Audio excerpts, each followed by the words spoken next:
Hey guys, welcome back to the channel. This is the Red Shadow again, and I'm finally getting into my top 10 all-time favorite video games. In this particular video, it will be numbers 10 through 6.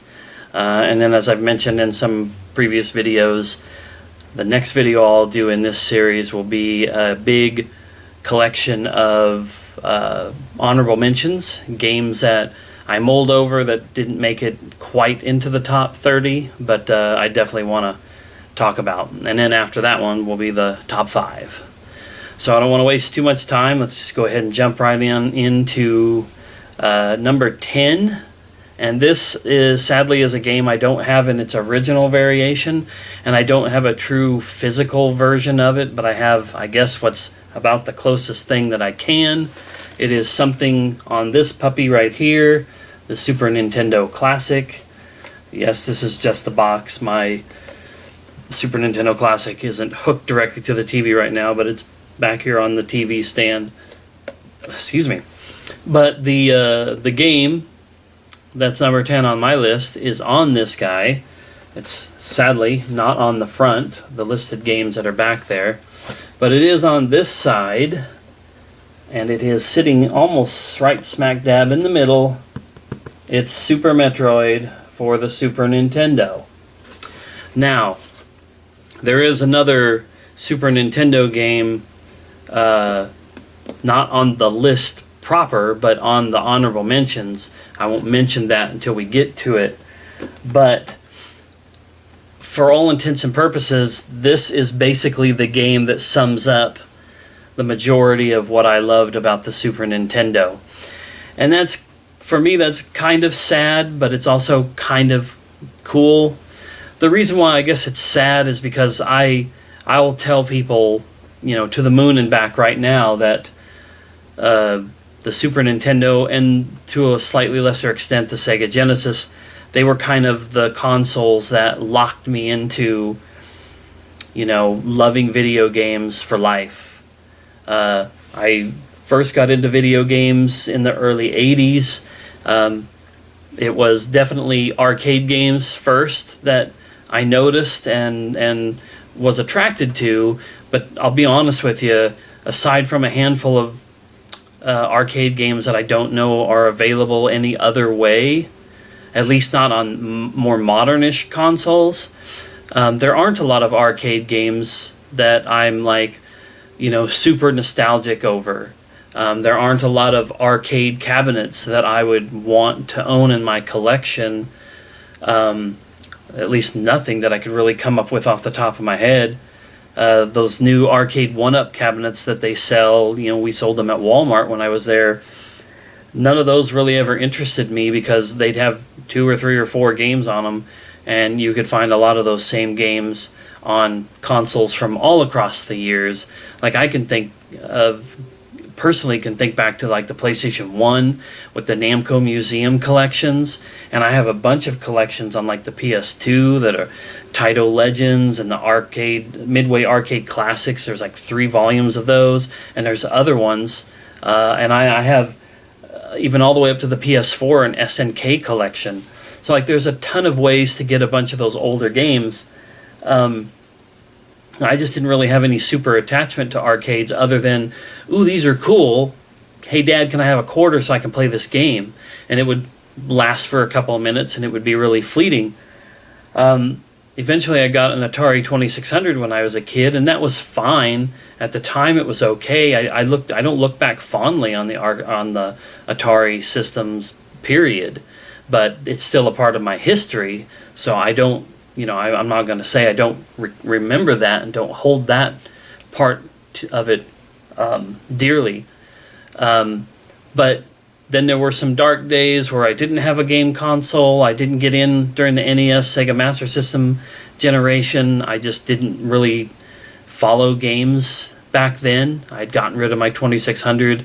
It was just a fad for me. It was just a toy. It was just an item that I used up and, you know, threw away. I didn't throw it away. I sold my Atari 2600, but I think I've told the story before, way back when in like my gaming history video, but I had a chance to get an NES in 88 or 89, and I won't get into the story here, but I ended up making a decision to just get another 2600. So it wouldn't be until I graduated in 92 and like I moved out on my own and I was going to college and I had money of my own, that sometime between about 92 and 94, I don't remember exactly when, I got a Super Nintendo. And like I said, shortly thereafter a Genesis.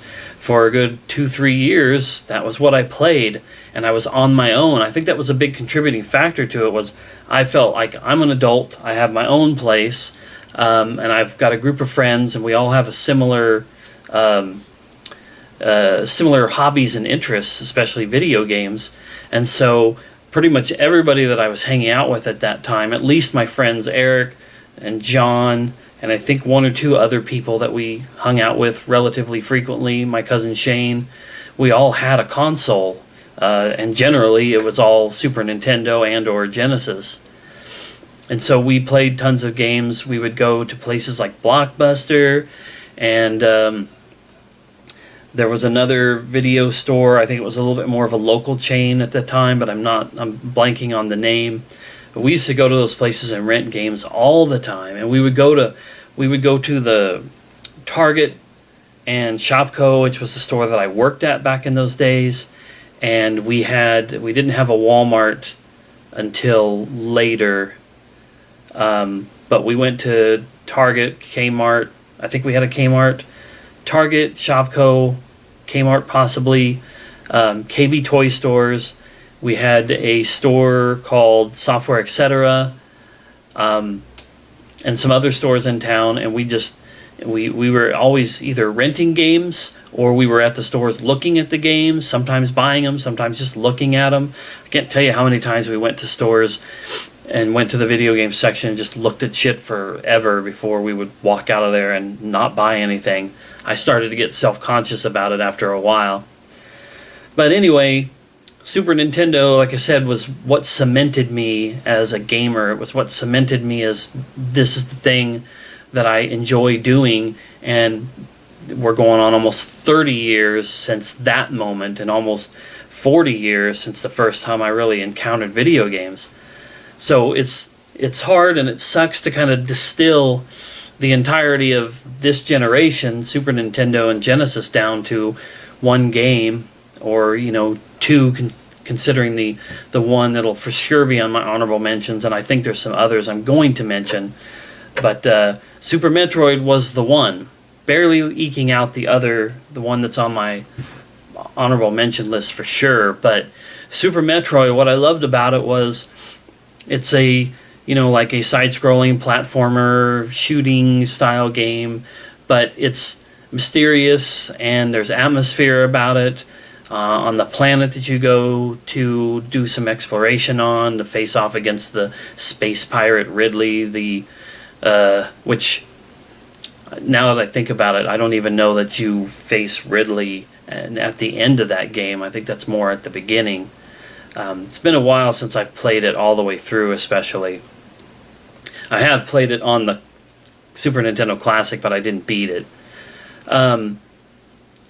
But it's just very, very mysterious, and it was a thing about that generation of games, to me, was when game developers started to realize we can really do something like that. We don't have to just do games where there's a score up in one of the corners of the screen, or there's a time limit, or there's 3 lives. It's the kind of game where you've got a health bar, and if your health runs out before you can refill that health, you're going to die and go back to your last save point.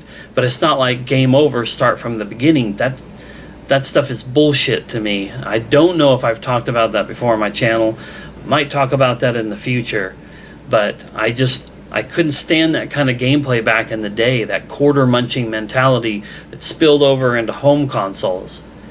Super Metroid didn't do that, and Super Metroid seemed to reward you for wanting to pursue through to the next place, and the aspect of discovery was what I loved about it. That's what I loved about it, about me sitting down with my controller in my hand and playing a game. But the other thing that I loved about it was, especially my friends John and Eric, and especially John of those two, he loved this game as well. And on games that were more single-player focused, sometimes we'd sit down in the same room on the couch and be playing the game while the other people are watching. But we'd also be playing it at our own homes on our own time and then talking about it later. Man, it seems like such a cliched thing to say, and you can say it about everything. A sporting event, you can say it about a movie or a concert or whatever. Like, man, I did this, I watched this, I listened to this, I played that, I read that, and then I go and I talk to my friends, my coworkers, my family about it, and it's just an awesome byproduct of socializing with people, especially about things that you love and with people who love those things as well. So my friend John and I used to talk about it, and one of the things that we did in particular, there was two things in Super Metroid that both he and I were hooked on. One, of course, was trying to get all of the weapons, especially the hidden missile packs that would upgrade how many missiles you could carry and stuff like that. And we were always trying to figure out where this stuff was and talk to each other about it and let each other know about something we'd found that the other person hadn't, and vice versa. And then my friend John he was the first one to be obsessed about uncovering every square of the map. Not just going everywhere, but literally uncovering every square of the map on the little mini-map. Because each little section of the world that you would go into would be represented by a square on the map. And some areas would just literally be a tunnel. And as you walked by, boop, boop, boop, every one of those little squares would pop up. But in some rooms it'd be bigger. And some rooms would have a door or a wall or something that you couldn't get past. But you knew that there was more of the map to be covered over there.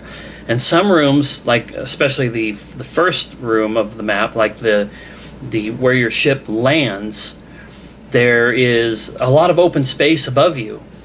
And for the most part, you're probably not even really intended to get into the sky above the ship. There are things above you that you can't get to until later in the game, but they're on the left and right corners of the map.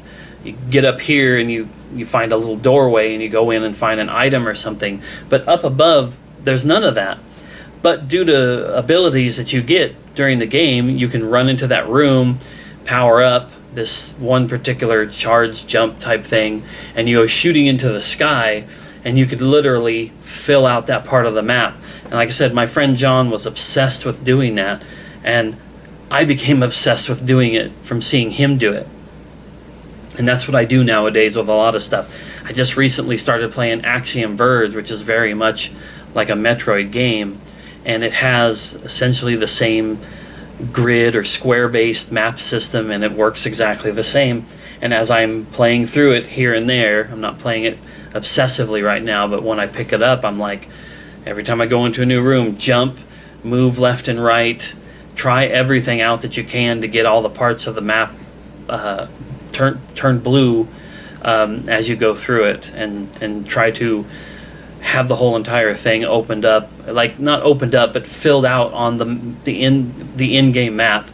By the time I'm done with it, I hope to have it 100% completed like that. And that's just one of those little things about Super Metroid that I love and remember so well, and why I'm so fond of it now. It's an awesome game. It's very well made. It's, like I said, mysterious and atmospheric, something that I love. It's got a story. It's not as in-depth of a story as you see in today's games, but it's awesome for any game. And then, like I said, I have the great memories with my friends playing Super Metroid together, huddled around the couch, watching each other, and then talking about it later when we've played at home. So that's why Super Metroid is my number 10 game of all time on my list. So let's move on to number 9. We're going to come back to the original OG PlayStation. My second favorite all-time JRPG. And I know it's known amongst people who like JRPGs, and especially of that era, but other people might select something different than this particular game. But this particular game is Legend of Legaia for the original PlayStation. Now, the reason why I love this game, like as compared to some of the other JRPGs I've mentioned before, does come down to, I guess, a lot of the same reason why I love those other games, but, you know, because of the story. The graphics aren't, I guess, exactly what you would call amazing for the time, but they did go for an all 3D polygonal world, as opposed to some of the games that had the stationary, wow, I'm blanking on the term for it now, the pre-rendered backgrounds that you saw in say, like, I can't even think of a game off the top of my head in the JRPG genre, but like Resident Evil, the first couple Resident Evils did the full polygonal 3D model on the screen with a pre-rendered background that your character would move around in. It would seem like it was a static image and your character was moving around on it. It was more like a painting that the game developers used the tricks to make it look like you were moving around in a more 3D space. Legend of Legaia chose to just do everything 3D. And 3D polygonal graphics in the PS1 era, they're rough, but they have a charm, and there's a personality to them that says that's the time frame they came from, and that was the best that they could do back then with the knowledge they had and the technology and the hardware they were on. The Legend of Legaia is a story about Mr. Vaughn here, the main guy down here. And sadly, I am blanking on the names of our other two main characters on here. That's just a sad indicator of how long it's been since I've played some of these games.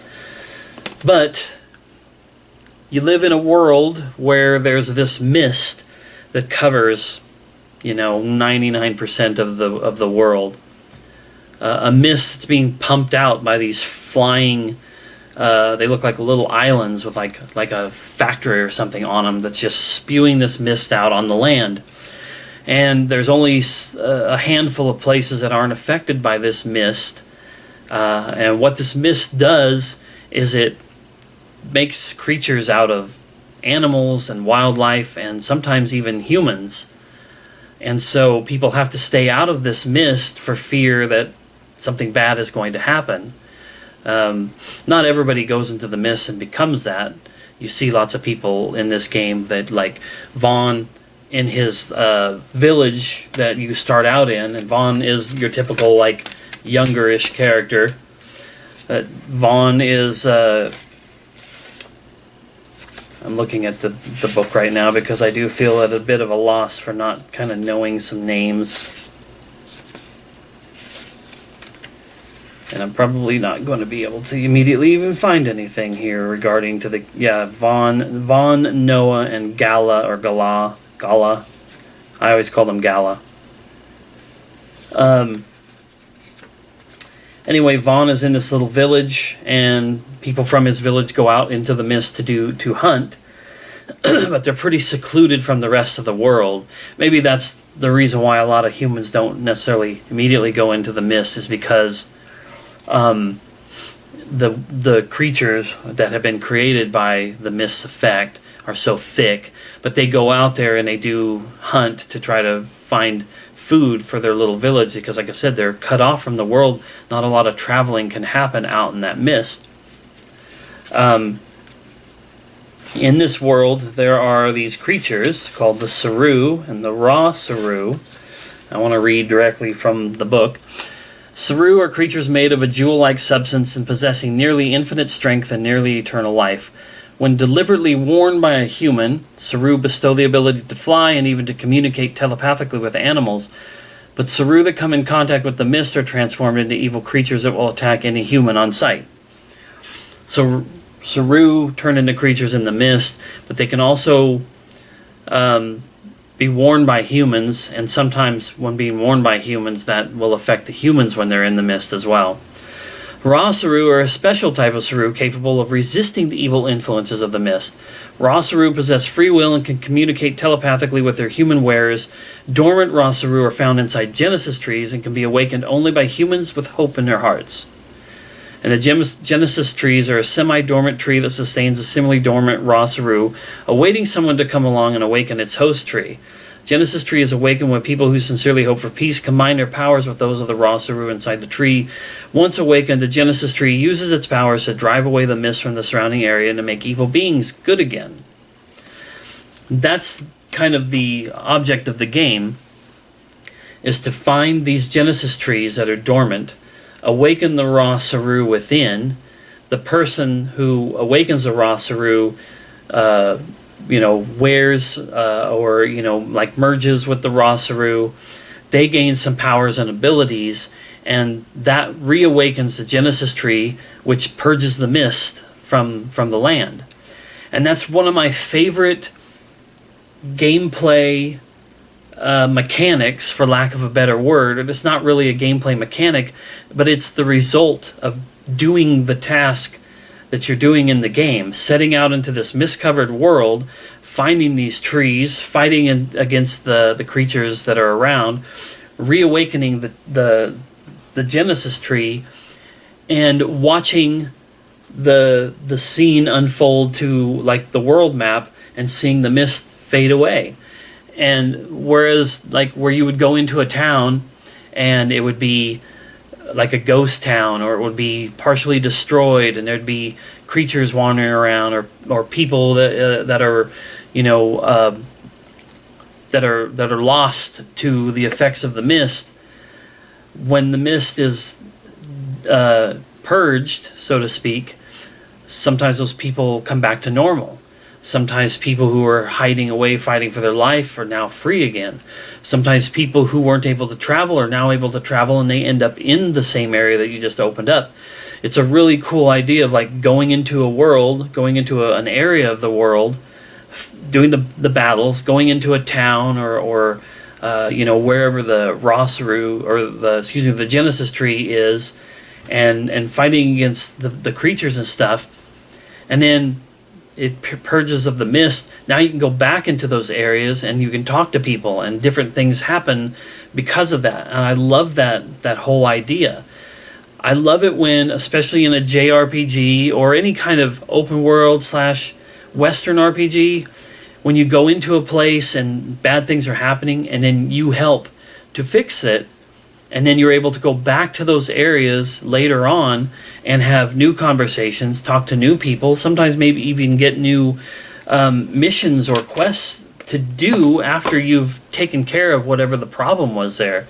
I love that. It's one of the things that I love about this game. I also love the story. I love the characters. The characters are really well written, in my opinion. It's got all the standard JRPG charm and personality, and the characters are quirky and interesting, and the battle system in it. I'm not usually one to be like, oh, I love a battle system in a game, turn-based action, live action, real time, whatever. Like, I don't really care one way or another. But in the case of this one, they added something to the battle system, the turn-based RPG battle system of this game, and they combined it with like a fighting game element. When you go into a battle, your characters are on the screen and they're doing the typical like fighting game pose. And when you go to do an attack, you can press directions on the D-pad and buttons on the other side and link them together to do different styles of fighting game type attacks. And that's really, really cool. The only other game I really ever saw do that was on the PS1, and that was Xenogears. Xenogears did that, but in Xenogears you had one-on-one or, party versus, group of enemies battles, as those characters, but then you also got into these mech-like things, Xenogears, and you fought against other ones or large creatures, and it had a fighting game aspect to it. But I've never beat Xenogears. I have beat Legend of Legaia a few times, and I just really like the battle system for Legend of Legaia. It's pretty, for the time, it was pretty unique and innovative. I don't know how many games over the years have done it. There is a sequel to Legaia that I've never beat. I've sampled it and it was fine, but it's hard for me to find a sequel that I end up loving the characters and the story as much as I do the originals when they are like new characters or a new scenario. You know, like a Final Fantasy, all the Final Fantasy games are separate. All the numbered ones are separate from the next numbered one, etc. Legaia 2 Dual Saga, I believe was the name of it, doesn't have the same lead character and all that kind of stuff. So, anyway, that's just, I love Legend of Legaia. I tend to find that in like the different groups and forums and the Facebook groups that I'm in, it's about 50-50 whether or not people have heard of this game and know it and love it, to the people who are like, I never tried it or I never even saw it. So, but that's why Legend of Legaia is number 9 on my list. So let's move to number 8. Something a little bit more modern, although at this point it's almost 10 years old. I think it's 8 years old this year. It's getting ready to come out on its third generation of consoles. This, in my opinion, is Rockstar's magnum opus, and this is Grand Theft Auto 5. I have my PS4 copy here because I no longer have the copy for PS3 that I originally played this game on. But I love this game. I think it's freaking amazing what Rockstar did with this, how they advanced the Grand Theft Auto games from those original top-down ones on the PS1. I'm a big, fat, hater of those games. I despise them. I can't control them. They don't give me any of the kind of feels within the gameplay space that the newer ones, like 3, Vice City, San Andreas, 4, and up to 5, and the Stories games from PSP, but I have them on PS2. And in my opinion, every single one of those games, with the exception of one, I'm going to give my possibly controversial hot take on it here in a moment, but to me, every single one of those games got better and culminated with this one. The one that I don't like out of all of those is Grand Theft Auto 4. I'm not a GTA 4 guy. But Grand Theft Auto 3 blew my mind back in, I think it was 2001. I'd never seen a game have such a big open world. I feel like the first Twisted Metal, there's a level in the first Twisted Metal that was called Cyberbia or something like Welcome to Cyberbia. That showed me that games could have bigger levels with you and your friends and stuff moving around in it. And then the Driver games, Driver and Driver 2 on PS1, showed how that could be expanded. And then Grand Theft Auto 3 mastered that. And then Vice City and San Andreas came along and even topped 3. 4 is grand in scope and it's really cool and all that, but I liked the fact that it went to it was on 360 and PS3, so it looked nicer. But I tried to play it a few years back, and it was god-awful to go back to that engine after playing 5. And that's one of the big reasons why I love 5, was because they tweaked that engine graphically, physics-based, the aiming system, the cars and the driving and the way that they felt. And then that story, 3 protagonists, and jumping back and forth between them, not 100% on the fly, storyline based.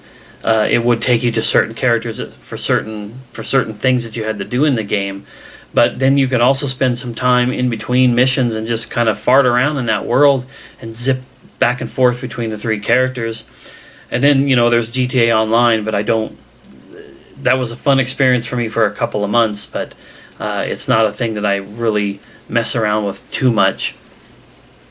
But yeah, 5, just like I said, that story, the humor, the grit, the drama, the acting, you know, the voice acting and all that, everything about it was just like amazing. Honestly, to me, the only gripe I would have about GTA 5 itself, well, it's kind of a twofold gripe. One, it could have been a longer game. They could have had more heists involved. They could have really done more with it, but it is a longish game. So, you know, that might be a turnoff for a lot of other people. But the biggest omission would be they never did any story DLC. Grand Theft Auto Online fired up like 2 months after a month. Yeah, I believe it was just like a month to 6 weeks after the game itself was released, and was hugely popular. I loved it. Me and my friends at the time, we all had it on PS3 because the online you didn't get charged for PlayStation Plus or whatever on that console. PS4 you do. PS3 it was free.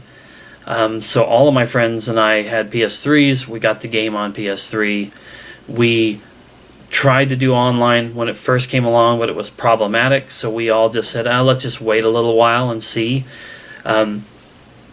When it got better, like the next month, November or whatever of 2013, we all went into that, and 3 or 4, myself and 2 or 3 of my friends, the 3 or 4 of us, hit GTA Online almost every night through November, December, January. I think it was about February when we probably slowed down a little bit, but by February we just were like, yeah, okay, we've gotten everything out of this that we could, whatever.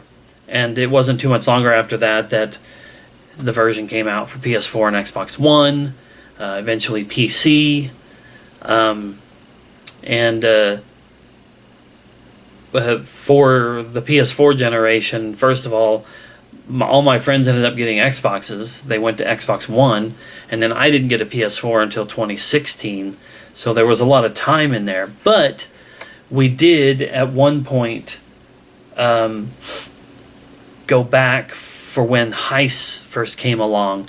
I want to say Heist first came along while it was still on PS3, because I don't think we ever got together and played on PS4. I could be wrong on that.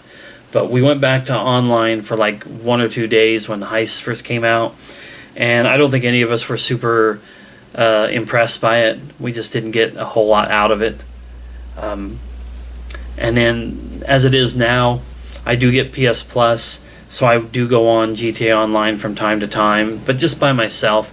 I've got a garage full of 2013 vehicles, while everybody else out there is flying around in motorcycles and Back to the Future cars and all kinds of crazy shit.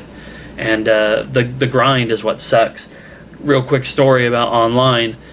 Within those first few months that my friends and I were all playing, hackers were already having a hell of a time with the game. But what most people were doing back then in the hacking sphere was they were hacking the ability to like have almost like infinite amounts of money. And they would go into a random lobby and just be like, sometimes they'd be like, who wants some money? And other times they'd just be like, you'd be in a lobby and all of a sudden your wallet would go from, $100,000 to $1 billion. I loved it. It was so great. Fuck all that grinding bullshit. GTA Online, at least back then, was such a slog to get actual money to do anything. Like, we would run around and do the convenience store robberies, and we would do the little gang wars, activate a gang war, because all you had to do was just, in those, was just shoot a bunch of gang members that would pop up, and when it was over, you'd get some cash.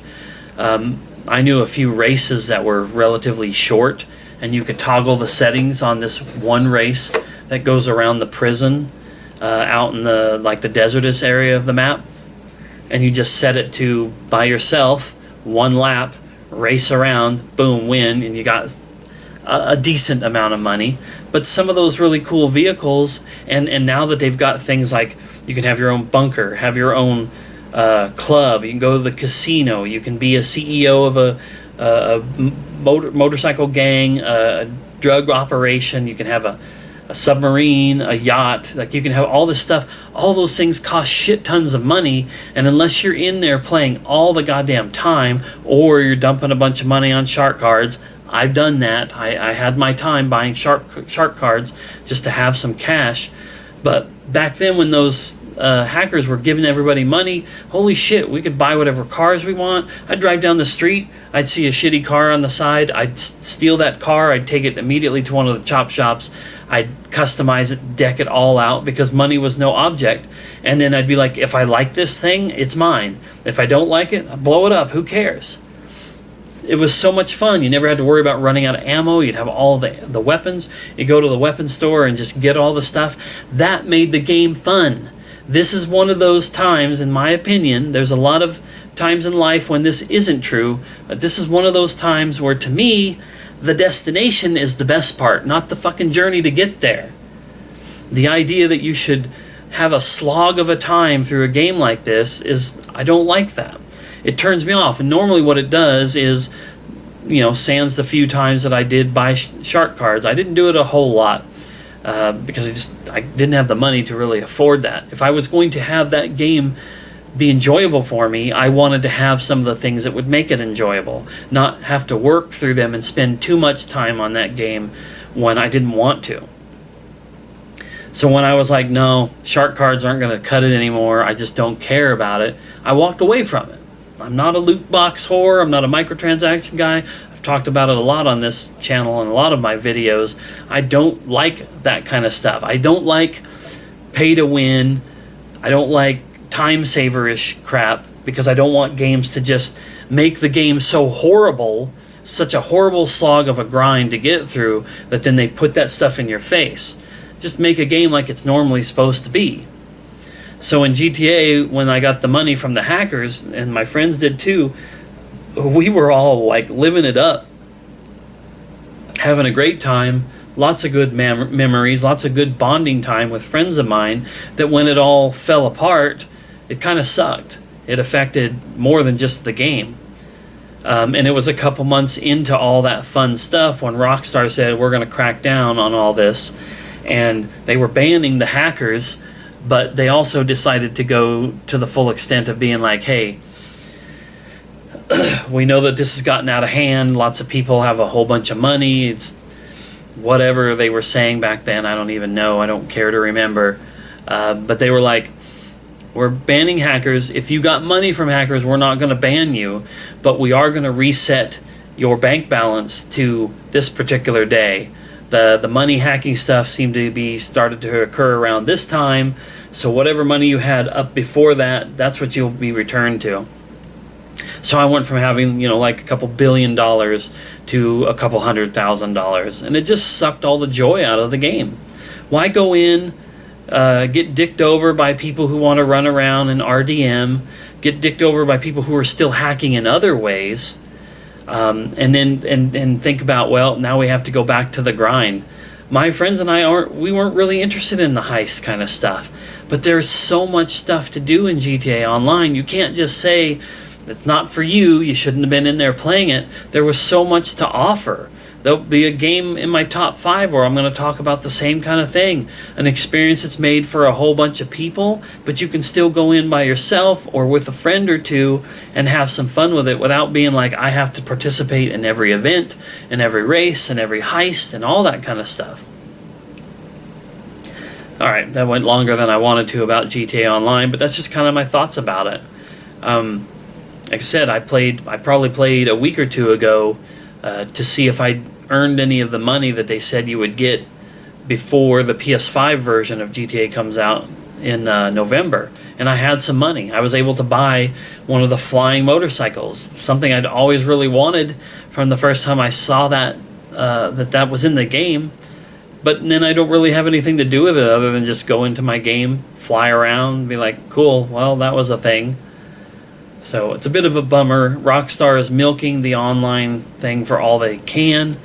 I hope they're taking all that excess money that they have and they're putting it into the development of a GTA 6, maybe a Bully 2, just new stuff in general. I would love to see some new games, like new IP type stuff, or resurrect something that's a little bit more obscure, like a Smuggler's Run, or maybe bring back Midnight Club, Manhunt, dabble in that controversy again. But yeah, anyway, GTA 5 single player story campaign thing, it's amazing, top notch. I love it. GTA Online was a fun distraction for a while. That's why GTA 5 though is number 8 on my list. So let's go on to number 7. This is another game that I don't have my original copy, or the version of the game from its original console. Wish I did, but I don't. But it is a big game from the Nintendo 64. I have a version of it that was on the GameCube. Now this box says Legend of Zelda Collector's Edition. Promotional disc includes 4 classic games. If you look here on the back, we've got the original Zelda. We've got Zelda 2, one I've never played. Then we've got Ocarina of Time and Majora's Mask. And a playable demo of Wind Waker. My favorite game on this, my favorite Zelda game, and my number 7 favorite game of all time, Ocarina of Time. Ocarina of Time is just a phenomenal game. I still think it's the best Zelda game, but I haven't played most of the Zelda games that came out after this. So maybe there is a better one. Maybe Wind Waker is as phenomenal as people make it out to be. Maybe Breath of the Wild is the Zelda to beat all Zeldas. I don't know. I don't have any clue, because I have not progressed past Ocarina of Time. It's my 7th favorite game of all time on this list, and I've never beat Ocarina of Time. Now, that's because I got stuck on one of the temples, and it's the Shadow Temple too, not the Water Temple. I don't even really remember why I've gotten messed up on the Shadow Temple. I don't know if it's one of those things like with Mass Effect 1, where I got stuck on the first time you encounter the Thresher Maw, and it set me off several times. I got mad and I didn't play it again for years. Ocarina of Time is something I've went back to every once in a while and played a little ways in. I've never gotten back to the Shadow Temple. I'd say it was probably mid-2000s the last time I played the game and got to the Shadow Temple. It's frustrating. It's frustrating to love a game so much that I hold it with, such reverence in my heart, and I've never beat it. But we're going to talk about a similar story with another game on this list down the road, where I'm in the same kind of boat.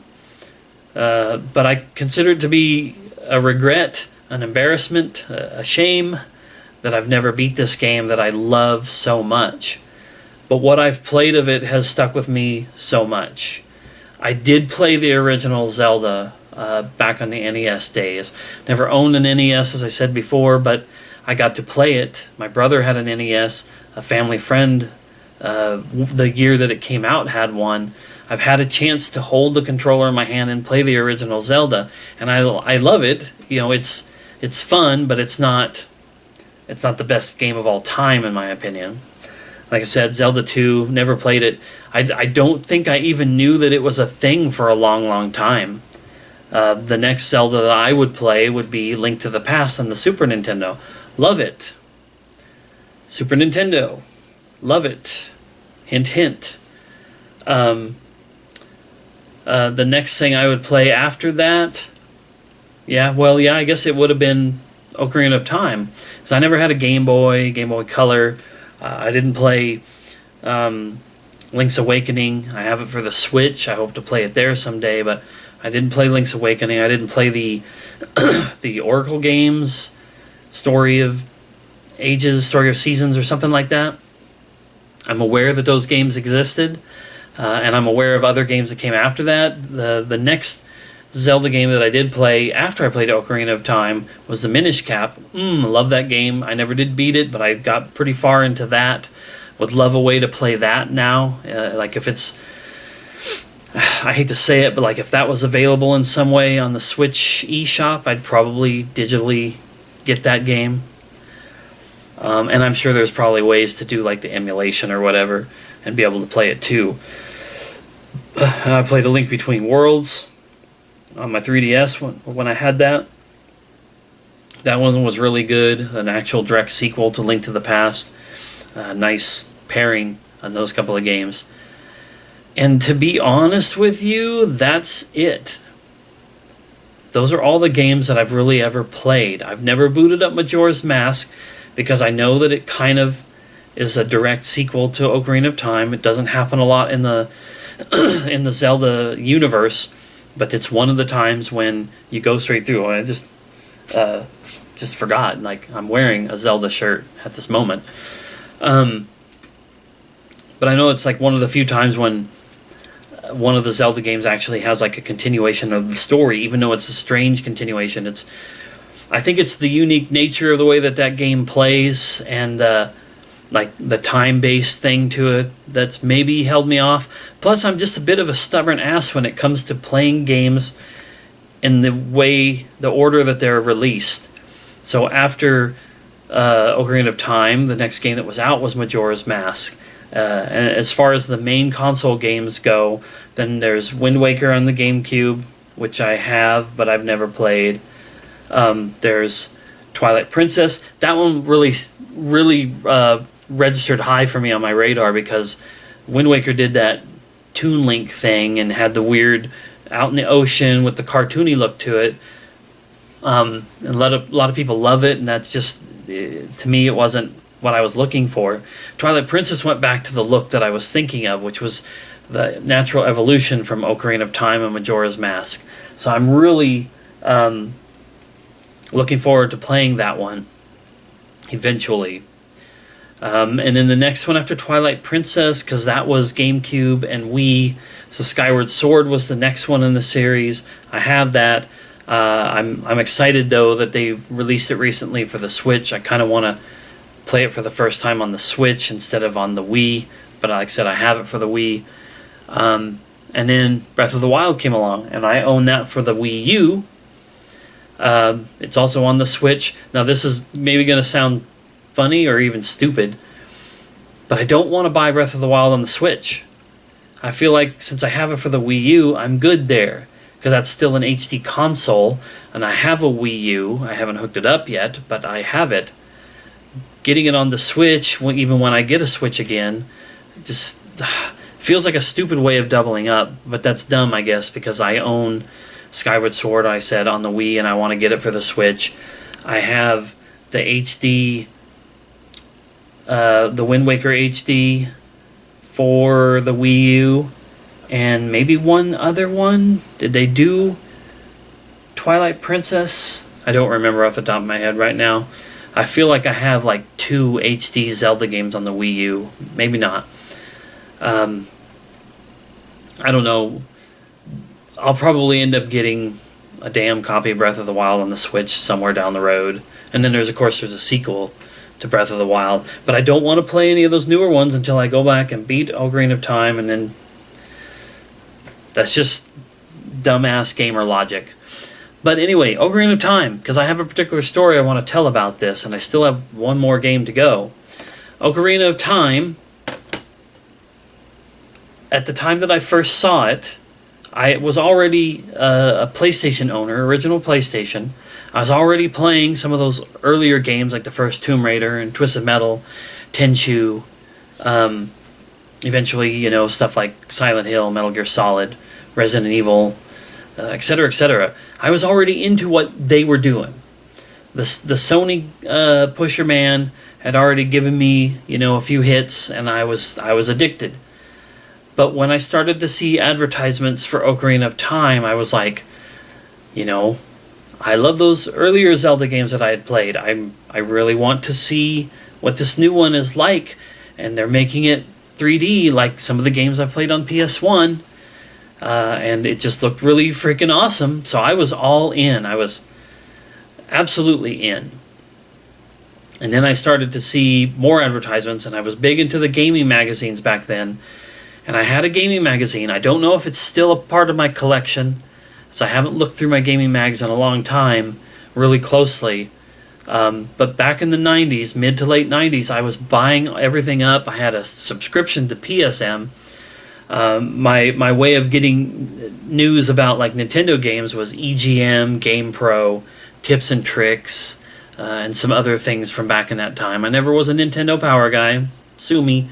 Never cared anything at all about Nintendo exclusive magazine. So when I saw stuff for Legend of Zelda Ocarina of Time, I saw it probably in an EGM or a GamePro or something like that. So I'm flipping through a magazine back in those days, and I'm looking at all the different stuff. God, I could pore over those magazines from cover to cover, reading every damn thing that was in there. I can't do it now. That's why I'm not subscribed to one of the only ones that's still around at this point, which is Game Informer. I don't even know how they're still around, because I thought a year or two ago they were talking about shutting that completely down, the publication of their magazine. They're on YouTube and stuff, but I think the magazine is still around. I think you can still get a subscription, but the last time I had a subscription a couple of years ago, I'd pick up the magazine and I'd get a few pages in and I'd just be like, I want to watch YouTube or play a game or do something else. I hate it. I hate getting old. But this particular magazine from back in the day, I get through and I get to something and I'm not really paying attention, but I realize, ooh, here's something in here about Ocarina of Time. Now, I thought it was just a straight up article, but it was actually an advertisement. It was one of those paid advertisements in a magazine that looks like an article, not a colorful, splashy page full of screenshots and box art, but an actual article with something that looked like it was written by somebody who had been playing an early build and was doing a preview or whatever. And in the middle of this paid advertisement that looked like an article, there was a part in it that said that it would take you over 24 hours to go from one end of the map to the other. So this is an early enough time for me to think that a game like, say, Link to the Past, that has sort of a map, and you could maybe start down here in one corner and make your way all through the zones and get up here to this other corner, and you'd be going from one end of the map to the other. And it said that in this game, Ocarina of Time, you could do that and it would take you more than 24 hours. My naive, dumb little brain thought real hours, 24 plus real life hours. I could get up at 6 in the morning and play this game until 6 the next morning and beyond, and I still wouldn't have gotten from one end of the map to the other.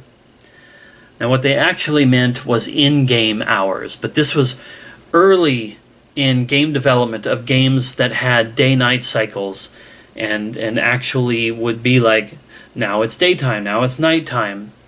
So they meant that within the game's own time frame, it would take you more than 24 hours to get from, a furthest extreme of the map to another furthest extreme. But it didn't matter because I was in hook, line, and sinker. It was the reason why I got a Nintendo 64. It was the reason why, for years, the Nintendo 64 was amongst my favorite game consoles, PS1, N64, Dreamcast, all right around that same time frame.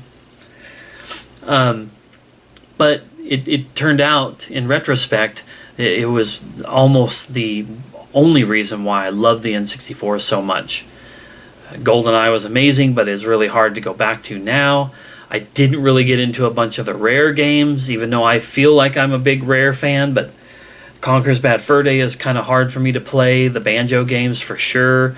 Donkey Kong 64 is probably my favorite Rare game, and it's the one that most people don't seem to like, and I still have a hard time doing anything in that game. I think it's just because of how much I love the Donkey Kong Country games, and 64 was like the evolution of that. But it wasn't the evolution that Ocarina of Time was. Ocarina of Time was just amazing. Like I said, one of those first games to really do the day-night cycle. And build Hyrule into a 3D world that really felt like I was moving around in it and living in it as Link. But as I was saying, because of how hyped I was for it, it's the reason why I got my N64. The original one that I had. I ended up only ever owning 4 games originally for it. Ocarina of Time, GoldenEye, the Castlevania game that was and a 4th one that I still struggle to this day to remember what it was. And I loved Ocarina of Time. Like I said, I never got past the Shadow Temple. I moved. I got that in late 98, and by summer of 99, I had moved from Montana to here, and I sold my N64 and those games that I had for it for just spending money, traveling money on the move. And I would get another N64 a couple years later, and then I was able to kind of cherry pick more of the games that I wanted because the console had already, basically ran its course. The NTSC library is like 296, 297 games, so it didn't even clear 300 total titles.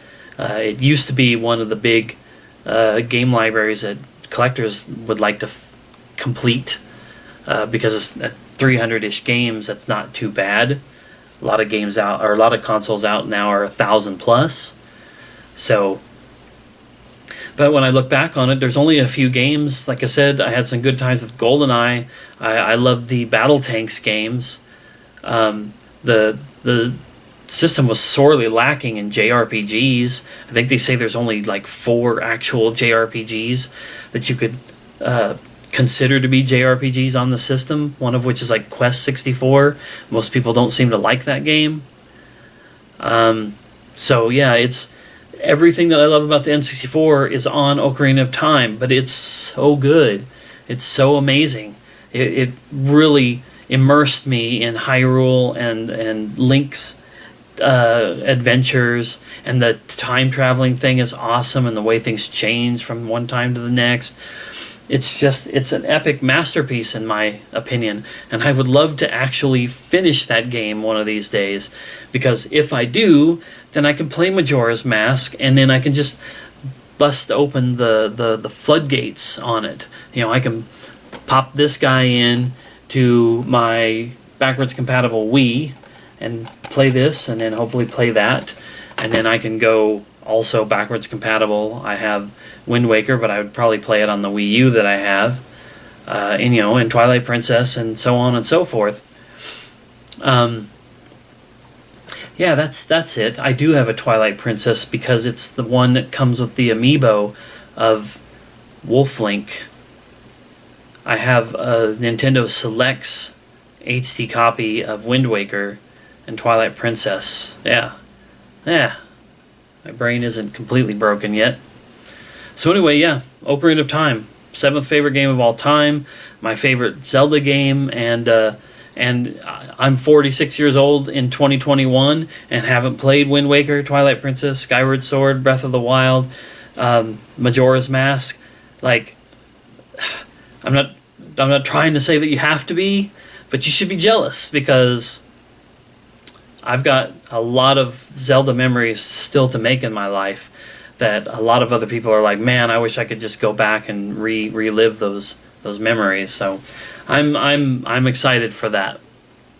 All right, so I've went longer than I was expecting as usual, but we're up to the last game on this particular list. This is number 6 on my favorite games of all time.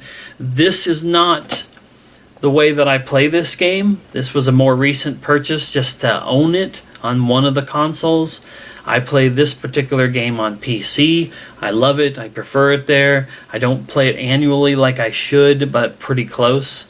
But for the sake of being able to show it here, because I don't have a physical box copy of this yet, I am trying to pursue a PC physical copy of this game. But this is the orange box, but the game in question is Half-Life 2. Mr. Freeman there. This box, it's 5 games in one collection. It is funny to me how on the front and the back they highlight Half-Life 2 Episode 2, Team Fortress 2, which is a free game, and Portal, which people love. I'm not a Portal guy, but also Half-Life 2 and Half-Life 2 Episode 1 are on here. So the entire Half-Life 2 experience is on this, and one of these days I'll play it on the console and see how the console version is. But I'd much rather play this with PC or with keyboard and mouse on a PC. But yes, Half-Life 2 is my number 6 favorite game of all time. What can I say? Like, I played the original Half-Life on the PlayStation 2 back in the day, but it was just a first-person shooter, kind of, alien-ish, horror-ish, suspenseful first-person shooter game. But the fact that it emphasized story a little bit more... Well, of course, back in those days, all the first-person shooter games that I was really into were story-based. Medal of Honor, Call of Duty, back in the day when they were telling the World War II stories. But Half-Life 2 was just all of that and more. The mystery, the atmosphere. Once again, that's the thing that I love about the 3D era of games, but even some of the 16-bit stuff. When the stories started to tell dark tales, when they started to highlight, planets, like sci-fi planets, like in Super Metroid, or fantasy worlds like Zelda and all these other different ones, I was so on board.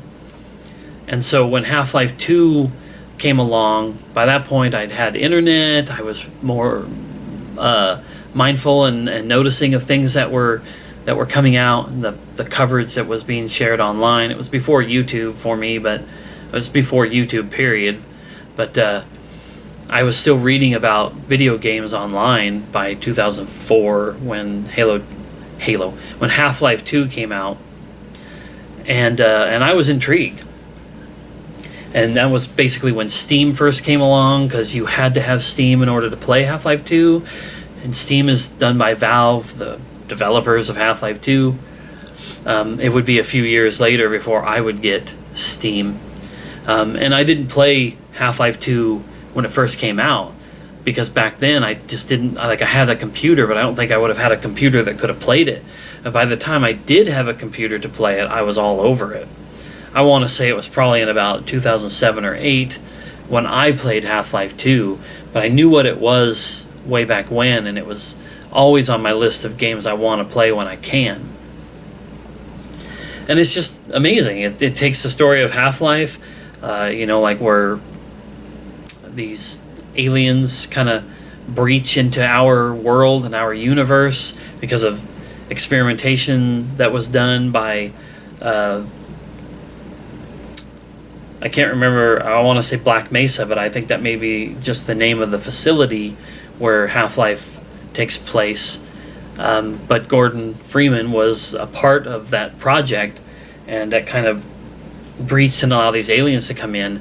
Half-Life 2 picks up like a decade later or something like that, and shows that these aliens have come in and kind of taken over everything, and humanity is suffering greatly, and you have been missing for all of that time, and you sort of start the game kind of like awakening, finding yourself on a train going to City 17, and you're going to go in and save the day, basically.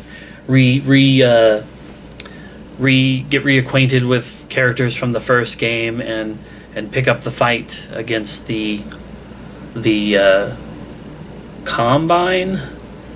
I feel bad once again because of my Swiss cheese memory of not remembering all the little details of stuff, and I always sit here and shit my pants a little bit, worrying that people are going to say that I'm an idiot and I don't really love these games like I do. And I'm not trying to make excuses, but I have a lot of stuff that I watch, play, engage within. And even with my favorite games, things that I play repetitively, I do still forget stuff. But yeah, Half-Life 2 is a really cool story. But as much as I love the story, this is one of those few times when I think the gameplay is just as much what I love about this game, if not more. The gameplay of Half-Life 2 in particular, Half-Life 1 was fine, but Half-Life 2's fluidity of movement, the physics of it all, the weapons feel so good when you shoot them, the crowbar and just, breaking shit. All of that is so well done. Moving through the world using the gravity gun and the physics gun, and then, like I said, just the guns themselves feel so good to use.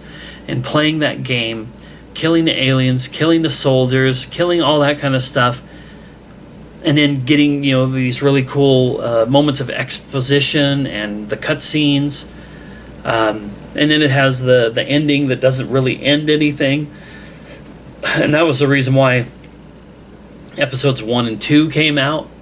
And I'm still not 100% clear on it. I feel like I've heard that due to the popularity of the game, the demand for more from gamers and customers, and the ability to sort of pipeline content in on the internet with Steam and all that, that instead of waiting a few years to release a Half-Life 3, they picked up the story and released those episodes 1 and 2 to funnel that content out a little bit quicker to people. But even then, episode 2 ends on another cliffhanger style, what's going to happen type ending, and then nothing ever happened. It's a big fat meme at this point. Half-Life 3 confirmed. Is there going to be a Half-Life 3? Valve is unable to count to 3 because they've got Half-Life 2 but no 3, Half-Life 2 episodes 1 and 2 but no episode 3, Left 4 Dead 1 and 2, no 3, Portal 1 and 2, no 3. And then it's sad because in the last few years it's become such a story that people who were involved with Valve and Half-Life games say that Half-Life 2 and that whole franchise grew to such big and epic proportions that the people involved in the producing, the writing, the creating of any further Half-Life games are shitting their pants. Like, we can't match that. There's no way we could top Half-Life 2. There's no way we can wrap up the story in a way that's going to satisfy people. And I'm like, maybe, but you don't know until you try.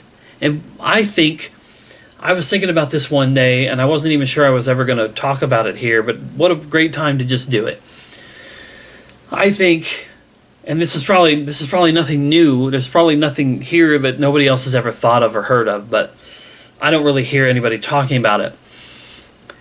Wouldn't it be so much better to put out a 3, fulfill everybody's wishes, and have the game fall flat, have the game maybe even suck, but it's still there, than leaving a bunch of fucking people dangling here waiting for something that is now at this point, 17 years later from when Half-Life 2 came out. Going on close to 20 years since the second game in this franchise released, and they haven't wrapped up the franchise. Put it out, you cowards. Put it out. Let it sink or swim. Let it be whatever it's going to be. You don't. I've seen Gabe talk about some stuff and other people involved in it, and they're always talking about innovation and doing something different and doing something that's going to be super innovative, and but that's all nice, that's all cool, but just put the game out. Just make it Half-Life 3 and just put it out there. Make it another epic journey to wrap up the story, and don't do anything crazy or wild with it. You don't have to. Just appease the fan base. Then do whatever you want. People are probably, if you're watching this at all and you've gotten to this point, thank you. But you're probably also wondering why I'm not mentioning Half-Life Alyx. Well, there's a case in point. Half-Life Alyx came out 2 years ago or whenever it was. Epically rated high. Some people picked it as their game of the year. I believe the Easy Allies picked it as their game of that year. I can't play the game because it's a VR thing, and I'm not spending that money and risking the chance of of getting sick and having problems with it and waste that money. But if I could play something to access Half-Life Alyx with, if I had that kind of extra money, if I knew that I was okay, I'd be all over it. I want to play it. But it's a prequel title, as far as I know. It's before Half-Life 2, before Concurrent, something in that range, but it's not after the Half-Life 2 and the episode games. So, Valve, Gabe, whomever, make it. Make Half-Life 3. Just put it out there. I don't want to even see an episode 3 that just, okay, here's the last little bit of the story, it's done. Expand it into a full game. Make it a 10 to 12 hour, maybe 15 hour experience. You know, the graphics of today, the technology of today, tweak everything, but make sure that it still feels like a Half-Life game. Birth it into the world and give it to us. Because Half-Life 2 is just amazing. It's just, I love all the characters from it, especially Gordon and Alyx. I love them as the characters that you play, and Alyx that you play alongside in quite a bit. I like the idea of the couple that could be involved in that. I love the idea of them being like happy and together if this franchise ever comes to an end. Don't lock them in some weird place with the G-Man. Just have a nice little, wrap it up with a nice tidy little bow at the end. Just give us something to love at the end of this whole entire franchise. And then, like I said, you want to do VR games, you want to do something with the cloud, you want to do whatever you want to do technology-wise. After that, go for it, but finish the series. Half-Life 3 needs to exist. Okay, enough. That's it. That's my 10 through 6. Half-Life 2, my number 6 favorite game of all time. Like I said, next video in this series will be the honorable mentions, and it'll be a whole shit ton of stuff. It'll probably be a long video, but I'm going to try to keep it shorter because they're my honorable mentions. And then we'll do 5 through 1, and that'll be it. So thanks for sticking around. Thanks for watching. It's Red Shadow, and I'm out.